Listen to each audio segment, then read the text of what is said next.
Do you remember when there were all those Nintendo Direct rumors flying around last week?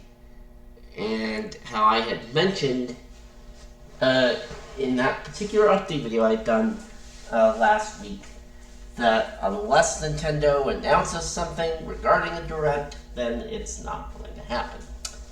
Well, guess what? They announced something today.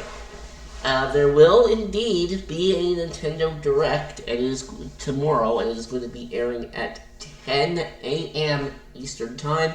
That is 7 a.m. for those of you that live on the West Coast. So, with the Direct having officially been announced, it is now time to give my predictions as to what I think may possibly be at this event.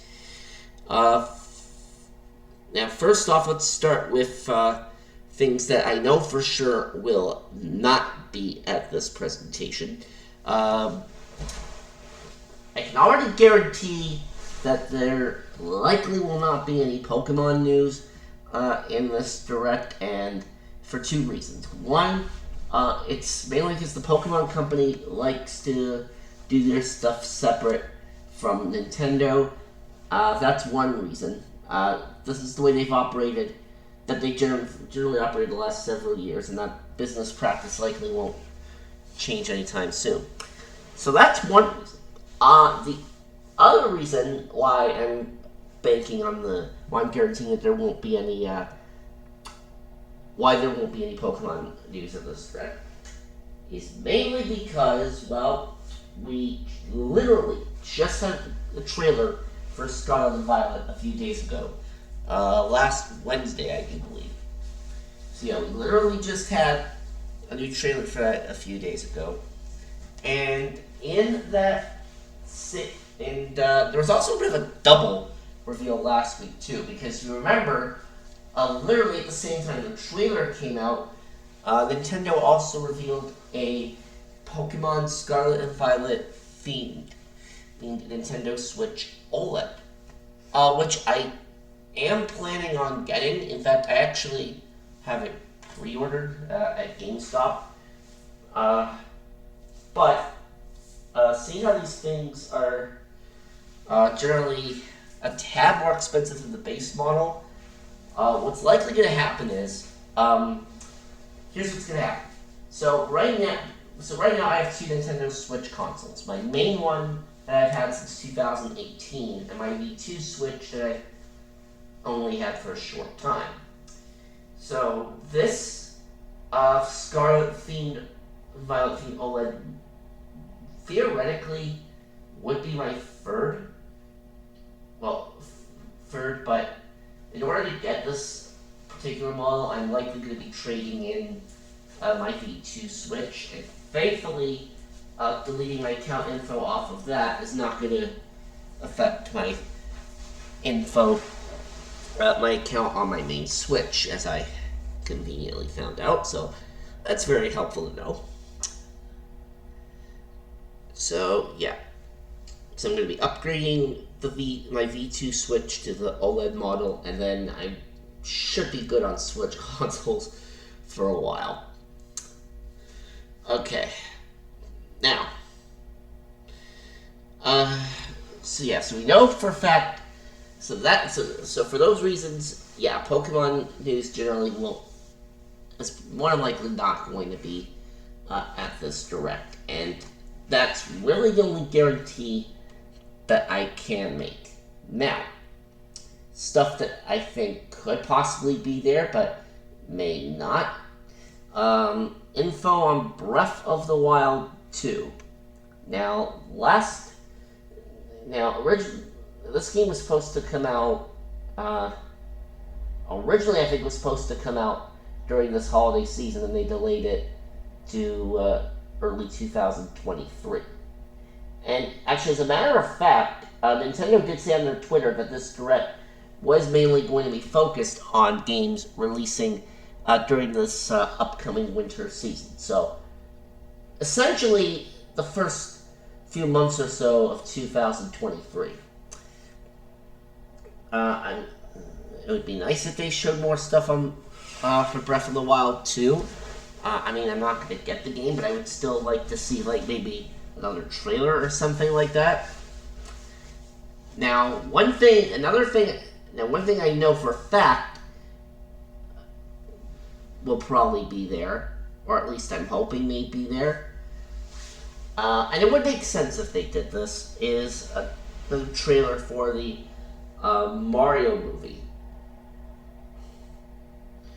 Now, of course, this movie comes out in April of 2023. It was originally supposed to come out this holiday, but again, like Breath of the Wild 2, they delayed the Mario movie. But I'm sure the waiting the extra 3 months or so will be worth it, because this is a movie that I'm very much looking forward to.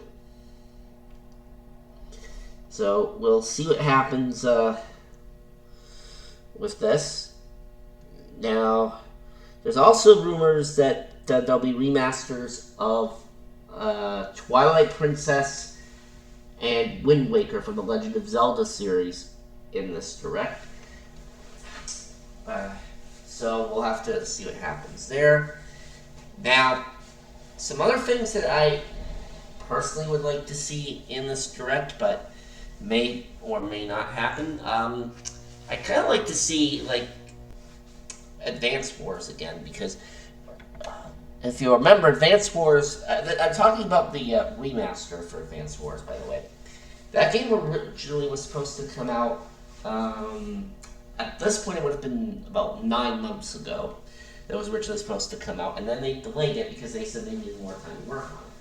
Well, they got it finished, and then they had a new release date ready of April the 8th, which at this point was a little over 5 months ago. It did not come out on April 8th. Why?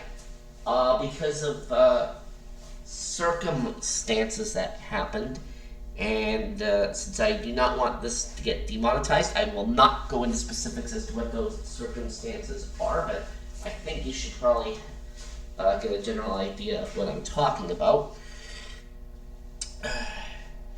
But I would like to try to see another look at this, although, look at this, and maybe they'll give, like, a new release date or something, which would be the third time. And you know what they say, third time's the charm, because as of right now, we are 0 for 2 on being able to stick with set release dates for this remake. Let's see. DLC for Mario Party Superstars. That would be pretty nice to see. I mean, 5 boards isn't that bad, but I would like to see a bit more content. Like maybe another couple of boards or so. And maybe getting some more items too. Like, for example, like say a reverse block. A reverse block, which like you could use to send your opponent backwards or something like that, or even boom repellent, which of course gives protection for if someone tries to steal from you. So a few more items like that would be nice. And of course, if you have some more boards, then you would need to add in a few more mini games. But we'll see what happens with that. So that's possible. News about the next wave of Mario Kart 8 Deluxe tracks, possible, but I think they might save that for like a separate Twitter announcement, and that's only because they just released Wave 2 like last month, so I have a feeling they might save that for like a random Twitter announcement like a couple of months from now or something like that. Let's see. Now, there's also rumors of a 2D Donkey Kong, the new 2D Donkey Kong game. It would be nice to see that, and if it does show up in this direct, then we'll know that it exists. I mean, 'cause I personally love the Donkey Kong games, like games that actually beat the original Donkey Kong Country on the Super Nintendo app for Switch Online like a couple of years ago. during the COVID quarantine that I had to fulfill. The original COVID quarantine I had to fulfill. Like, I wasn't sick or anything. It's just we had gotten back from being from the States at that time for my brother's wedding that happened a couple years ago, and at the time the rules required a mandatory 14-day quarantine upon return to Canada. So yeah. So I personally like to see what a new Donkey Kong game would look like, particularly on the Switch. And technically, we do have a Donkey Kong game on there already, but it's just a port of Tropical Freeze, so that doesn't really count for anything. Maybe a new 3D Mario? I mean, because that would be pretty nice too, but I'm not sure if that's going to happen or not. And I think there's also rumors of some other GameCube remasters possibly showing up, like remasters for F-Zero, Metroid Prime Trilogy, and even the possible addition of Game Boy for NSO. Now that would definitely be a nice addition because, it gives you a little more variety in the Switch Online library, and plus the entire Game Boy line, starting from the original Game Boy, has plenty of quality titles that you can pull from to add to the service, like Super Mario Land, like Donkey Kong, possibly the original old school Pokemon games, but that I'm not sure of. So yeah, definitely lots of great stuff you can that can be pulled from if Game Boy gets added. So yeah, those are pretty much my predictions for what I feel may show up at this Nintendo Direct. Again, I don't want to get my expectations too high or anything, because generally the rule of thumb is that if you set great expectations for these things, you're generally going to end up disappointed. But yeah, that is all I have to say. I of course will be doing a reaction video during this presentation tomorrow, and of course I'll be taking notes on everything that gets revealed, so that way I can make decisions on which games I may possibly, which new games that may get announced that I might possibly want to purchase, stuff like that. Alright, so yeah, that is going to wrap it up for this video. I will see you all again later. Bye, folks.